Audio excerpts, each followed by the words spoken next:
बिस्मिल्लाहिर्रहमानिर्रहीम, अस्सलाम वालेकुम। मैं हूं अब्दुल कादिर और आप देख रहे हैं आपका अपना यूट्यूब चैनल। आज तारीख है 21 मई और दिन है जुमातुल मुबारक का। पाकिस्तान के लिए बैक टू बैक बहुत ही ज़बरदस्त और अच्छी खबरें आ रही हैं। कल के व्लॉग में मैंने आपको बताया था कि कुछ अच्छा होने वाला है पाकिस्तान के लिए, लेकिन उस वक्त तक वो अनकन्फर्म था और मैं उसे वेरीफाई नहीं कर पा रहा था, इसलिए मैंने आपके साथ ये बड़ी खबर शेयर नहीं की। लेकिन आज हुकूमती सतह पर बाज़ाब्ता उसकी तस्दीक हो गई है। अब से कुछ देर पहले वज़ीर-ए-आज़म इमरान खान ने, वफाकी वुज़रा ने भी इसकी तस्दीक की और ये पाकिस्तान के लिए एक बहुत ही शानदार खबर है, ख़ास तौर पर वज़ीर-ए-आज़म इमरान खान और उनकी हुकूमत के लिए।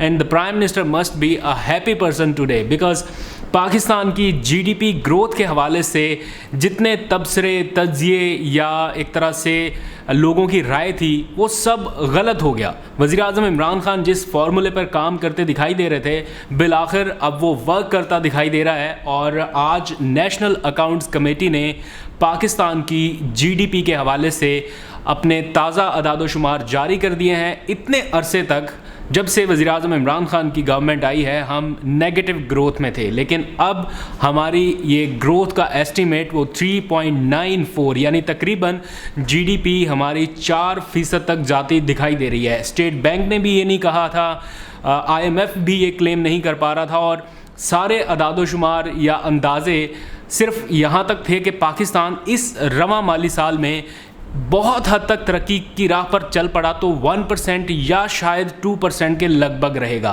लेकिन ये तमाम अंदाजे गलत साबित हुए और हम 4% की जीडीपी की तरफ जाते दिखाई दे रहे हैं। साबिक दौरे हुकूमत में जब मुस्लिम लीग नून की हुकूमत थी तो जीडीपी 5 to 6% के दरमियान थी, लेकिन याद रहे एक बहुत ही अहम पॉइंट कि उस वक्त हमारा करंट अकाउंट खसारा तकरीबन 21 अरब डॉलर के लगभग था और इस वक्त हमारा करंट अकाउंट खसारा नहीं है। यानी एक तरफ तकरीबन 5% जीडीपी और बिलियंस ऑफ डॉलर का करंट अकाउंट खसारा, और मौजूदा सूरत हाल में 4% की जीडीपी और कोई करंट अकाउंट खसारा नहीं है। तो ये है वो मुआशी इक़दामात जिनके समरात अब आवाम तक पहुंचना शुरू हो जाएंगे।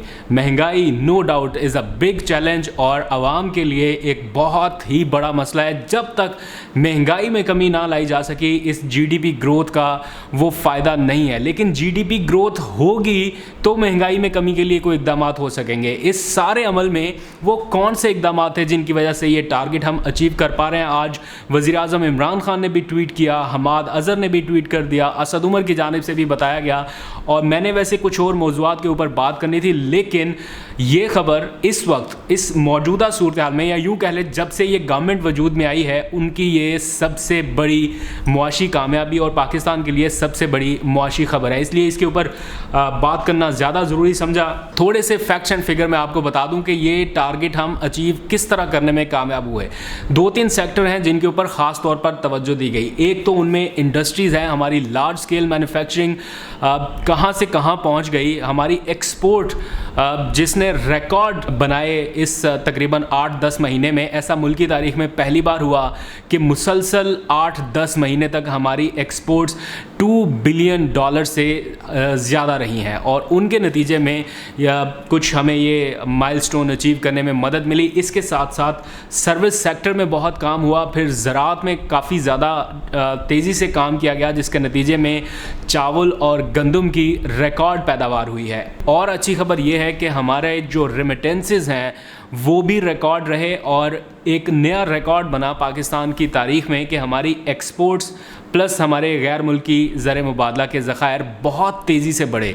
ओवरसीज़ पाकिस्तानियों ने बहुत हेल्प की पाकिस्तान की मईशत को ऊपर उठाने में और मुल्की तारीख़ में पहली बार 10 महीने मुसलसल $2 अरब से ज़ायद की रकम भेजी, जिससे हमारी इकॉनमी ना सिर्फ स्टेबल हुई, हमारे रिज़र्व बढ़े। और इस वक्त पाकिस्तान की इकॉनमी के बारे में आपको पता है कि पाकिस्तान की टोटल मईशत, इसका हुजम कितना है, कितने बिलियन डॉलर्स की हमारी ये टोटल मईशत है। तो मैं आपको बता देता हूँ, अब से कुछ महीने पहले तक ये मईशत $263 अरब थी।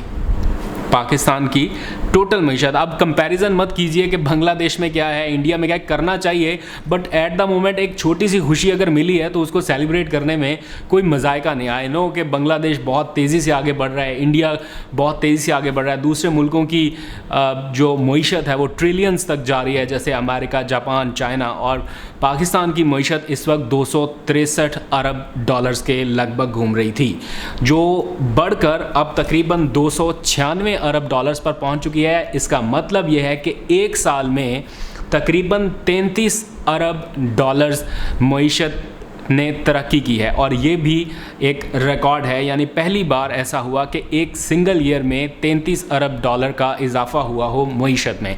तो है ना ज़बरदस्त खबर। अब हुकूमत के लिए सबसे बड़ा चैलेंज महंगाई में कमी का है, जिसके लिए कोशिश तो की जा रही है, लेकिन उसके अभी तक वो नतायज या समरात सामने नहीं आए जिसका हमें भी इंतज़ार है, आप लोग भी एक्सपेक्ट करते हैं। बहरहाल महंगाई पर काबू पाना हुकूमत के लिए एक बड़ा मसला है, जिस पर जितनी जल्दी हो सके काबू पा लिया जाए। कुछ बात कर लेते हैं आलमी मंजरनामे के हवाले से, ख़ास तौर पर फ़लस्तीन, इसराइल और पाकिस्तान के हवाले से।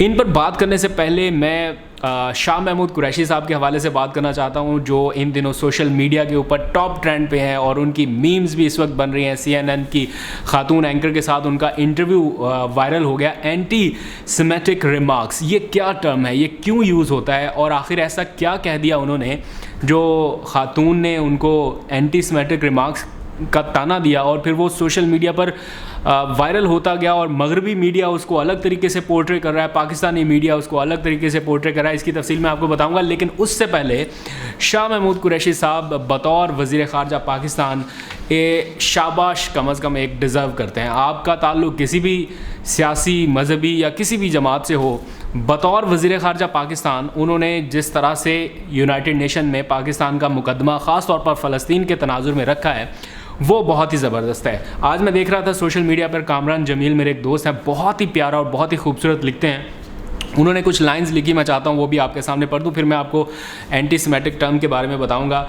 कामरान जमील साहब लिखते हैं कि पाकिस्तानी वज़ीर ख़ारजा ने UN में खड़े होकर सलामती कौंसिल को धोखेबाज कहा, अमेरिका को जानिबदार कहा और मगरबी ममालिक के इत्तेहाद को गैर मौसर कहकर इसराइल को UN में खड़े होकर दहशतगर्द कहा। पाकिस्तान और तुर्की समेत इस्लामी ममालिक के ब्लॉक ने यूनाइटेड नेशन में खड़े होकर पूरी दुनिया के सामने इसराइल की जो तबाही फेरी है वो 70 साल तारीख़ में पहले कभी नहीं देखी गई, सवाए पासपोर्ट के ऊपर अभी तक ये लिखने के कि ये पासपोर्ट सिवाय इसराइल के दुनिया भर के तमाम ममालिक के लिए कारआमद है। हमने इसराइल के हवाले से कोई बहुत बड़ा या एक एक्सट्रीम स्टेप नहीं उठाया, लेकिन इस बार जो हो रहा है वो बहुत ही ज़बरदस्त है। UN में पूरे मगरबी दुनिया के सामने जिस तरह से इसराइल को और उनके मज़ालम को बेनकाब किया गया, वो काबिल तारीफ़ है। ख़ास तौर पर उसमें जो पाकिस्तान का किरदार रहा, टर्की, मलेशिया और दूसरे इस्लामी ममालिक ने जिस तरह पाकिस्तान का साथ दिया, ना सिर्फ साथ दिया बल्कि पाकिस्तान को लीड करने का मौका दिया, और पाकिस्तान असर्ट कर रहा है एज अ मुस्लिम लीडर पूरी दुनिया में। उसके हवाले से अलग से लोग आर्टिकल लिख रहे हैं, मगरबी ममालिक का मीडिया, वो भी मैं आपको किसी वक्त दिखाऊंगा। पाकिस्तान और तुर्की समेत इस्लामी ममालिक के बेखौफ और निडर मौक़िफ़ ने मगरबी कुव्वतों को इस वक्त हिला कर रख दिया है। माहौल इतना गंभीर हुआ कि इसराइली सफ़ीर को UN का इजलास छोड़ कर जाना पड़ा। अब बात करते हैं शाह महमूद कुरैशी साहब की और CNN की एंकर की, जिनका इंटरव्यू और दौरान इंटरव्यू गुफ्तगू जो है वो इस वक्त सोशल मीडिया पर वायरल है। पहले तो मैं आपको बता देता हूँ, बहुत सारे लोगों के जहन में ये सवाल होगा, मेरे अपने जहन में भी था और बाय द वे मुझे पता नहीं था, फिर सर्च की तो पता चला एंटी सेमेटिक रिमार्क्स का ताना शाह महमूद कुरैशी साहब को दिया गया। उस वक्त जब शाह महमूद कुरैशी से इसराइल और हमास के दरमियान पीस डील के बारे में पूछा जा रहा था कि क्या वे आउट है, तो शाह महमूद कुरैशी साहब ने इसराइल को जो लताड़ा है CNN के चैनल पर बैठ के, और उन्होंने कहा कि आलमी मीडिया ने फ़लस्तीनियों को मुनसिफाना कवरेज नहीं दी। उसकी वजह यह कि इसराइल अपने मजबूत रवाबत के ज़रिए आलमी मीडिया को कंट्रोल करता है और इसराइल को असर रसूख के बायस आलमी मीडिया में भरपूर हमायत मिलती है। यही वजह है कि वो हमास के मामले पर मुनसिफाना कवरेज नहीं कर सके, लेकिन अब इसराइल मीडिया के महाज पर यह जंग हार चुका है, क्योंकि दुनिया पूरी ने देख लिया कि हमास में या फ़लस्तीन में किस कदर जारहियत की गई। तो उस पर एंकर ने उनसे कहा या इस्तफसार किया कि किस तरह से, تو شاہ محمود قریشی صاحب نے کہا کہ یہ بڑے اثر و رسوخ والے لوگ ہیں، ڈیپ پاکٹس ہیں ان کی، اور استعمال کرتے ہیں میڈیا کو. تو اینکر نے کہا کہ آپ کو نہیں لگتا کہ یہ اینٹی سیمیٹک ریمارکس ہے، بلکہ انہوں نے تو الزام ہی لگا دیا کہ آپ اینٹی سیمیٹک ریمارکس دے رہے ہیں. تو اینٹی سیمیٹک ریمارکس جو ہیں اس کی اصطلاح مغربی ممالک میں اس وقت استعمال کی جاتی ہے جب کوئی بات یا رائے یہودیوں کے خلاف ہو یا بغض پر مبنی ہو یا نفرت پر مبنی ہو، تو اس کو اینٹی سیمیٹک رائے کہتے ہیں. جیسے ہم اسلاموفوبیا کی مثال دیتے ہیں یا ہولوکاسٹ کے حوالے سے کچھ لوگ بات کرتے ہیں. ایک مخصوص ٹرم ہے، جیسے اسلام کے خلاف کوئی بات کرے تو ہم اسے اسلاموفوبیا کہتے ہیں. یہودیوں کے حوالے سے ہولوکاسٹ کا ایک لفظ بہت فیمس ہے کہ اگر یہودیوں کے خلاف بات کی جائے تو ہولوکاسٹ کا لفظ استعمال ہو جاتا ہے. اسی طرح سے اینٹی سیمیٹک ایک ایسی ٹرم ہے جس کو اس تناظر میں لیا جاتا ہے کہ یہ بندہ یہودیوں کے خلاف نفرت انگیز یا تعصب پر مبنی بات کر رہا ہے. تو شاہ محمود قریشی صاحب نے ایسی کوئی بات کی نہیں تھی. تو CNN کے انٹرویو کے بعد سوشل میڈیا پر اچھی خاصی میمز بنی ہوئی ہیں. ان کو جہاں پر شاباش مل رہی ہے وہیں پر بڑی پیاری پیاری دلچسپ قسم کی میمز نظر آ رہی ہیں. کچھ لوگ کہتے ہیں کہ ایکسپیکٹ یہ کیا جا رہا تھا اور ریالٹی کچھ اس طرح سے نکل آئی. تو یہ سلسلہ ابھی جاری ہے. خیر تھوڑی سی بات کر لیتے ہیں فلسطین کے حوالے سے، جہاں پر صورتحال ابھی بھی معمول پر نہیں آ سکی.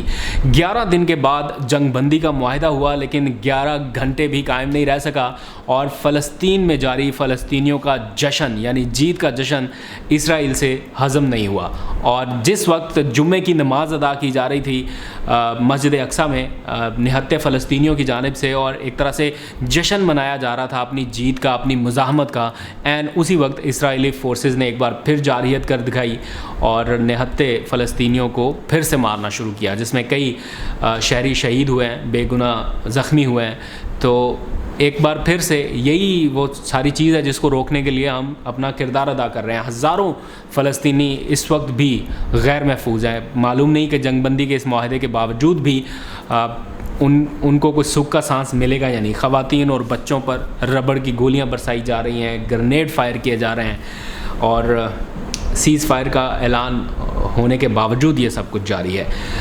سیز فائر کو فلسطینی شہریوں کی جانب سے مزاحمت کے نتیجے میں اپنی جیت قرار دیا جا رہا ہے، اور یہ ان کی جیت ہے. آج پاکستان میں بھی فلسطین کے ساتھ اظہار یکجہتی کیا گیا اور جگہ جگہ پر مظاہرے ہوئے. ہم خود بھی اس سارے معاملے میں فلسطین کے ساتھ ہیں، اور جس حد تک ہو سکتا ہے اپنی حیثیت کے مطابق ہم کہیں نہ کہیں اپنی آواز بلند کرتے رہتے ہیں. آپ لوگ بھی یہ کوشش جاری رکھیے.